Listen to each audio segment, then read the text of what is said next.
ગાંધીનગર સ્થિત Gujarat cyber centre of excellence દ્વારા તાજેતરમાં કરોડોના આંતરરાષ્ટ્રીય સાયબર ફ્રોડનો પર્દાફાશ કરવામાં આવ્યો છે. આંતરરાષ્ટ્રીય ગેંગના મુખ્ય વહીવટદારને પકડી ભારતભરના કુલ 1090 સાયબર ગુનાઓનો ભેદ ઉકેલવામાં આવ્યો છે.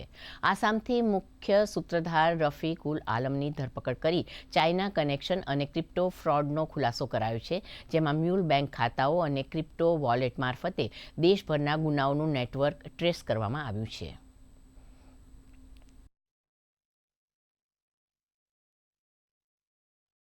ये जो पैसा गया है तो सामने पर चेक करा गया तो पता चला कि इसके सामने 1071 जितनी टोटल साइबर क्राइम के फरियाद है और 1090 करोड़ रुपए जितना साइबर फ्रॉड हो चुका है ये अकाउंट्स में.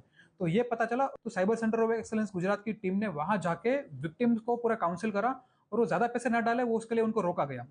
इसमें ऐसा भी सामने आया कि काफी विक्टिम्स ने अपने घर बेच दिया था, अपनी दुकान बेच दी थी, अपने जो गहने थे वो बेच दिए थे और पैसे जमा कराने वाले थे और उनको रोका गया. तो ये किस्सा ऐसा है कि जिसमें आरोपी को भी रेड करके पकड़ा गया और साइमल्टेनियसली डिजिटल अरेस्ट के जो लाइव जो अंडर में थे उसको भी बचाया गया और जो साथ में पैसा था उसका पैसा गया था उसको भी बैंक के कोऑर्डिनेशन करके रोक दिया गया. तो मल्टीपल चीजें एक साथ करी गई और साथ में इन्वेस्टिगेशन अभी चालू है.